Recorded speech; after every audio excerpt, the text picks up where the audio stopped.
उषा अमीरों के घर में खाना बनाने और बर्तन धोने का काम करती थी। उषा ने सारी जिंदगी गरीबी में गुजारी थी, लेकिन वो नहीं चाहती थी कि उसकी बेटी अनीता भी इसी तरह से गरीबी में दिन गुजारे। उषा जब अमीरों के घरों में काम करने जाती तो उनकी शानो शौकत देखकर सोचा करती, अमीरों की जिंदगी कितनी अच्छी है ना, दिन भर सोफे पर बैठे रहो और नौकरों पर हुक्म चलाते रहो। मैं कुछ भी करके अपनी बेटी अनीता की शादी अमीर घर में करूंगी, जिससे उसकी सारी जिंदगी ऐशो आराम से कटे। ऐसा सोचकर उषा जहां काम करती थी वहां मालकिन से ये बात बताई और उससे 1 लाख रुपए उधार मांगे। मैं तुम्हें पैसे तो दे दूंगी, लेकिन तुम इतने पैसे चुकाओगी कैसे? मालकिन, मैं सारी जिंदगी आपके घर में काम करके ये पैसे चुका दूंगी। ठीक है। उषा ने अनीता की शादी के लिए जिंदगी भर के लिए बंधुआ मजदूरी को गले लगा लिया था। इस बात से बेखबर अनीता तैयार हो रही थी क्योंकि आज उसे लड़के वाले देखने आ रहे थे। एक मंदिर में अनीता को लड़के वाले देखने आए। उषा ने लड़के की मां से कहा, बहन जी, मेरी बेटी पढ़ी लिखी नहीं है, लेकिन देखने में बहुत सुंदर है और घर का सारा कामकाज जानती है। बहन जी, हमें कौन सा लड़की से नौकरी करवानी है, हमारा तो खुद ही इतना बड़ा बिजनेस है। हमें तो बस ऐसी लड़की चाहिए जो घर के नौकरों पर नजर रखे और उनसे काम करवाए। लेकिन आपको दान दहेज देने के लिए मेरे पास पैसे नहीं हैं। मैं तो बारातियों को खाना ही खिला सकती हूँ। दान दहेज की भी हमें कोई जरूरत नहीं है, आप बस अनीता की शादी मेरे बेटे सुनील से कर दीजिए। उषा बहुत खुश हो गई। कुछ दिन के बाद अनीता की शादी सुनील से हो जाती है। शादी के बाद अनीता अपने ससुराल आ जाती है। वहां का ठाट बाट देखकर अनीता सोचती है, मेरा ससुराल कितना अमीर है, चलो अच्छा हुआ गरीबी से छुटकारा मिला। मेरा मायका कितना छोटा था, वहां ना तो एसी था और ना ही फ्रिज, कहीं आने जाने के लिए अपने पैरों पर ही चलकर जाना पड़ता था। यहाँ तो ढेरों गाड़ियां हैं, नौकर चाकर है, मेरी जिंदगी तो बड़े आराम से गुजरेगी। अनीता को ससुराल में कोई काम नहीं करना पड़ता था। वो दिन भर बिस्तर पर बैठी रहती, नौकर चाकर उसकी खिदमत करते थे। वहीं अनीता की गरीब माँ उषा सिर्फ 1 लाख रुपए में जिंदगी भर के लिए बंधुआ मजदूर बनकर रह गई थी। वो दिन के 12 घंटे अपनी मालकिन के घर पर काम करती, बदले में उसकी मालकिन उसे रूखा सूखा खाने को देती थी। धीरे धीरे वक्त गुजरता गया। उषा बूढ़ी हो गई थी और कमजोर भी। उससे अब ठीक तरह से काम नहीं हो पाता था, लेकिन उसकी मालकिन को उस पर जरा भी दया नहीं आती थी। वो अब भी उससे पहले की तरह काम करवाती। इधर शादी के बाद अनीता ने एक बार भी अपनी माँ को याद नहीं किया। एक दिन, अनीता, हमारी शादी को 2 साल बीत गए, क्या तुम्हें अपने मायके की याद नहीं आती? तुमने कभी भी अपनी माँ से मिलने की इच्छा नहीं जताई। चलो चलकर माँ से मिलाते हैं। मेरा वहां जाने का कोई मन नहीं है। मैं तो कहती हूँ आपको भी वहां जाने की कोई जरूरत नहीं है। उस तंग गली में हमारी बड़ी गाड़ी नहीं जा सकेगी। कौन कहता है हम गाड़ी से जाएंगे? हम दोनों रिक्शे से चलेंगे। क्या? मुझे रिक्शे पर बैठना पड़ेगा? नहीं नहीं, अब तो मैं गाड़ी पर ही बैठकर कहीं आना जाना कर सकती हूँ। अनीता, तुम्हें अपनी अमीरी का इतना घमंड हो गया है कि तुम अपनी माँ से नहीं मिलना चाहती हो? ठीक है, तुम्हें नहीं जाना तो मत जाओ, मैं माँ से मिलने जा रहा हूँ। सुनील एक रिक्शे पर बैठकर उषा से मिलने अपने ससुराल जाता है। वहां जाकर वो देखता है कि उषा के घर पर ताला लगा हुआ है। वो पड़ोसियों से उषा के बारे में पूछता है। वो तो शहर के सबसे बड़े सेठ के यहाँ काम करती है, सुबह 6 बजे जाती है तो शाम को 8 बजे आती है। ये सुनकर सुनील चिंता में पड़ जाता है। वो पड़ोसी से उषा की मालकिन का पता पूछकर वहां जाता है। वहां पहुंचकर जब उसने दरवाजे की घंटी बजाई तो दरवाजा उषा ने ही खोला, लेकिन उसे पहचानना मुश्किल हो रहा था। वो बहुत दुबली पतली और कमजोर हो गई थी। वो ठीक से खड़ी भी नहीं हो पा रही थी। सुनील को देखते ही उषा की आंखों से झरझर आंसू निकल पड़े। माँ जी, आप इस हालत में? दामाद जी, मैं यहाँ बंधुआ मजदूर हूँ। अनीता की शादी के लिए मैंने अपनी मालकिन से 1 लाख रुपए लिए थे और अब तक यहाँ काम करके वो पैसे चुका रही हूँ। लेकिन 1 लाख रुपए के लिए उन्होंने आपकी ऐसी हालत कर दी? काम कर करके आपकी तबीयत बिगड़ चुकी है, लगता है भरपेट खाना भी नहीं मिलता। तभी उषा की मालकिन वहां आ जाती है और सुनील से वहां से जाने के लिए कहती है। चला जाऊंगा, लेकिन अपनी माँ को लेकर। सुनील उसी समय अपनी जेब से 1 लाख रुपए निकालता है और उषा की मालकिन को दे देता है और उषा को अपने साथ घर ले आता है। अनीता, देखो तो कौन है। अरे माँ, तुम? ये तुमने अपनी क्या हालत बना ली है? कभी तुमने माँ की हालत पूछी ही नहीं। आज इन्हें इस हाल में देखकर बुरा लग रहा है ना? माँ अब हमारे साथ यहीं रहेंगी। क्या माँ यहाँ रहेंगी? हाँ। लेकिन हमारे यहाँ तो नौकरों की हालत भी इनसे अच्छी है। ये यहाँ रहेंगी तो हम लोगों को क्या बताएंगे? अनीता, ये तुम कैसी बातें कर रही हो? लोग पूछे तो कह देना कि ये हमारी माँ है, अनीता की सास भी उषा के आने से बहुत खुश थी, लेकिन अनीता को अपनी माँ का यहाँ आना अच्छा नहीं लग रहा था। उसने अपनी माँ को रहने के लिए कमरा तो दे दिया, लेकिन कभी उस कमरे में झांकने भी नहीं जाती थी। वो अपनी माँ से वही सारे काम करवाती जो वो अपने नौकरों से करवाती थी। एक रात जब घर के सभी लोग खाना खा रहे थे, अनीता बहू, कल सुबह नाश्ता और खाना तुझे बनाना होगा।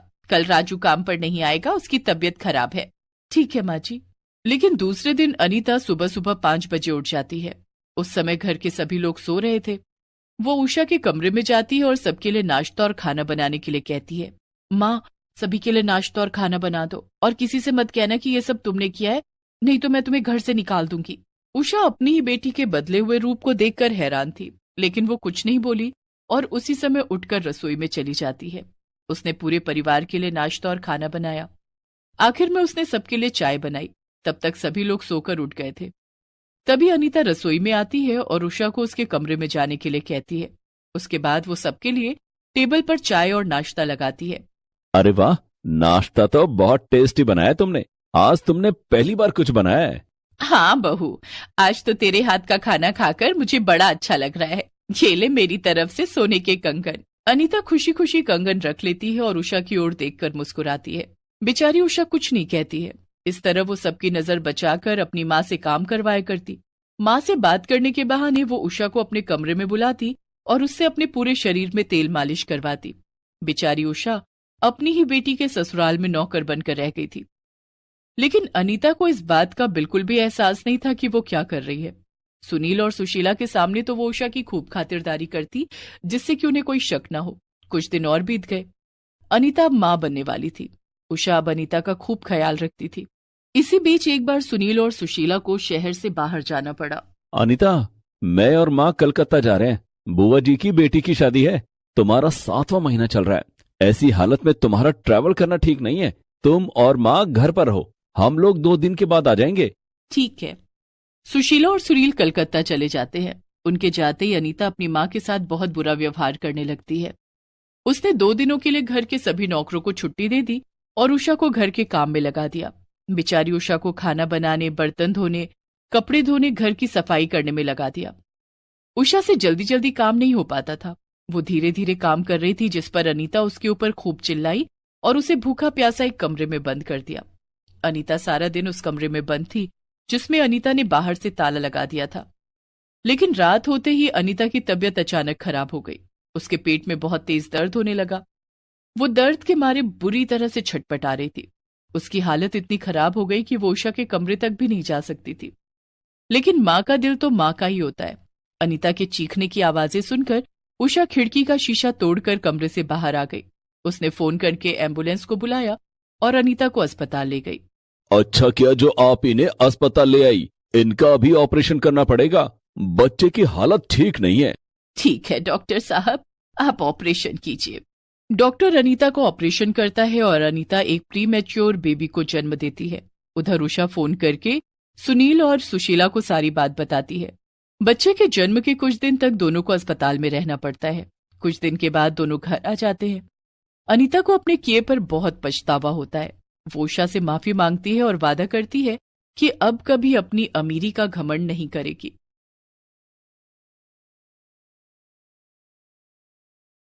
कविता की शादी होने वाली थी। कविता के पिता बचपन में ही उसे और उसकी माँ को छोड़कर लापता हो गए थे। उसकी माँ संगीता ने उसे पाला पोसा और अब वो कविता की शादी उसकी पसंद के लड़के के साथ कराने जा रही थी। लेकिन कुछ ऐसा हुआ कि कविता और उसकी माँ संगीता की शादी एक ही दिन हो जाती है। कविता और सचिन एक साथ कॉलेज में पढ़ते थे। दोनों एक दूसरे को बहुत पसंद करते थे। कॉलेज की पढ़ाई पूरी होने के बाद, सचिन, अब कॉलेज की पढ़ाई पूरी हो गई है, अब हम एक दूसरे से कैसे मिलेंगे? कविता, अब तो हमें एक दूसरे से मिलने के लिए कॉलेज आने की कोई जरूरत नहीं पड़ेगी। हाँ, लेकिन हम मिलेंगे कैसे? अरे पगली, अब तो हम एक दूसरे के साथ ही रहेंगे। क्या मतलब है तुम्हारा? अब हम दोनों शादी करेंगे। मैं आज ही अपने घर में बात करूंगा।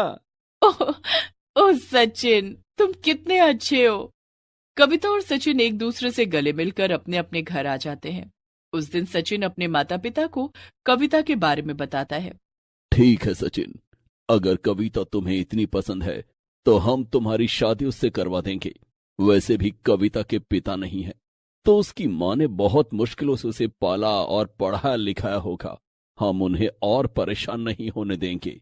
हम कल ही कविता के घर चलेंगे और तुम दोनों की शादी की बात करेंगे। अगले दिन सचिन अपने माता पिता के साथ कविता के घर आता है और उसकी माँ संगीता से मिलता है। संगीता को भी सचिन और उसका परिवार बहुत पसंद आता है। दोनों ओर से शादी की बात पक्की हो जाती है। जब सचिन और उसके माता पिता चले जाते हैं तो संगीता को कविता की बहुत फिक्र होती है, क्योंकि कविता बहुत आलसी थी और हमेशा अपनी धुन में रहती थी। उसे अब तक अपनी मनमानी करने की आदत थी। इसी वजह से संगीता ये सोचकर परेशान हो जाती है कि कहीं उसकी हरकतों से उसके ससुराल वाले परेशान ना हो जाए। संगीता कविता से कहती है, देख, तेरी पसंद के लड़के से शादी करवा रही हूँ। ससुराल जाकर मेरी नाक मत कटवा देना। कहीं ऐसा ना हो कि अगले ही दिन तू लड़ाई करके बैठ जाए। पति के साथ सारी जिंदगी निभाना है तुझे, और किसी को बताने की जरूरत नहीं कि तेरी लव मैरिज है। कोई पूछे तो कह देना पति का नाम नहीं लेती। तेरी सास जो कहे उनकी हर बात मानना। सुबह समय पर उठ जाना। कहीं ऐसा ना हो कि रात के 10 बजे तू सोकर उठे और ब्रेकफास्ट मांगे। पहली रसोई में अपनी पसंद का खाना बनाकर मत बैठ जाना। ससुराल वालों से पूछकर उनकी पसंद का खाना बनाना।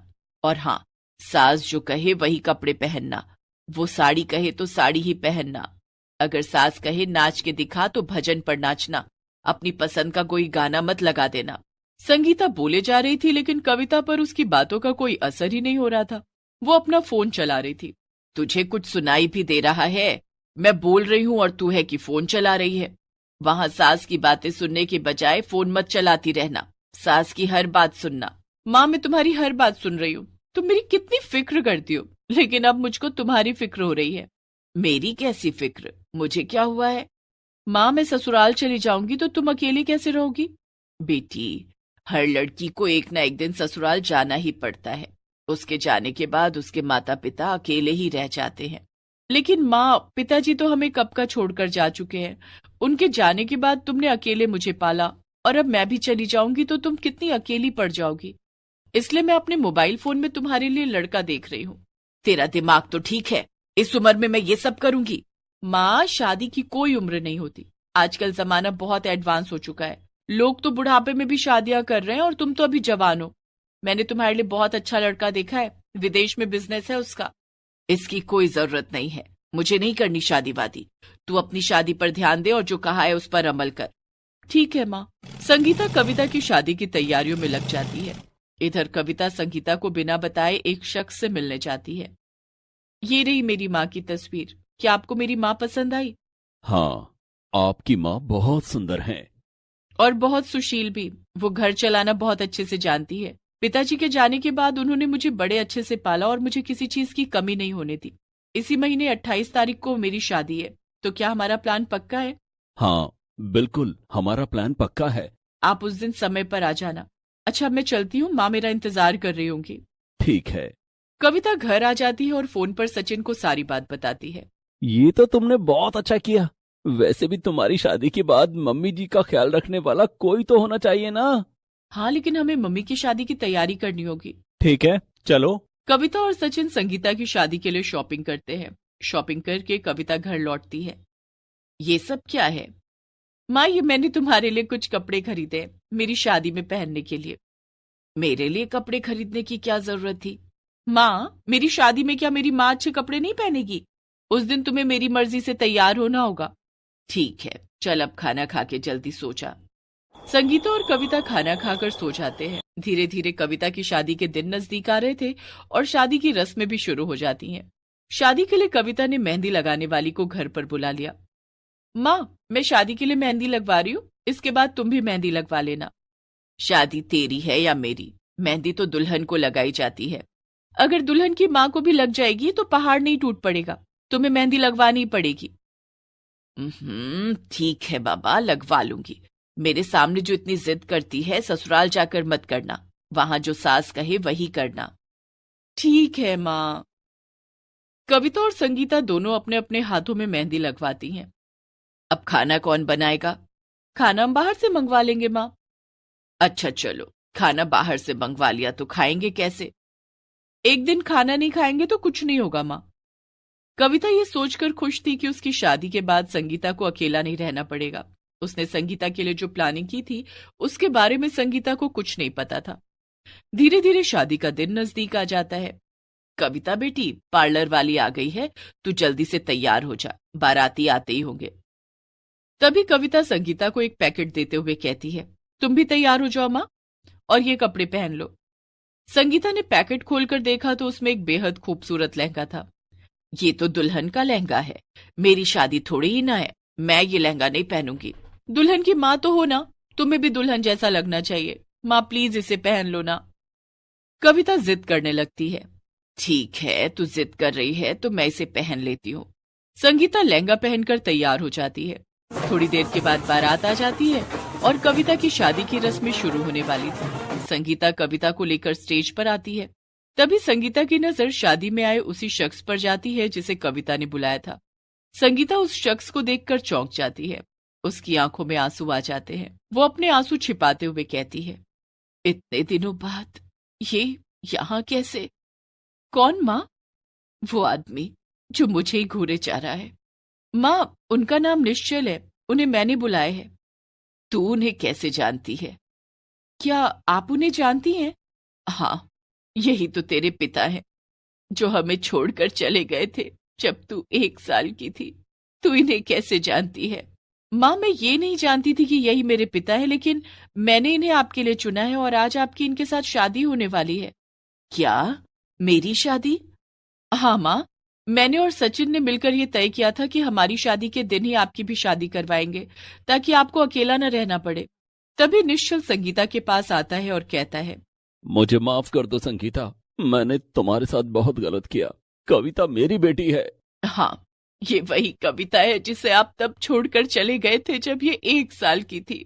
निश्चल कविता को गले से लगाकर कहता है, मुझे माफ कर दो बेटी। एक ही शर्त पर माफ करूंगी। कैसी शर्त? आज ही माँ और आपकी शादी होगी, और वादा करो कि आप माँ को छोड़कर कभी नहीं जाओगे।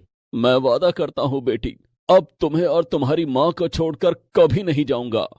उन तीनों की काफी देर तक बातें होती देखकर सचिन के माता पिता भी वहां आ गए।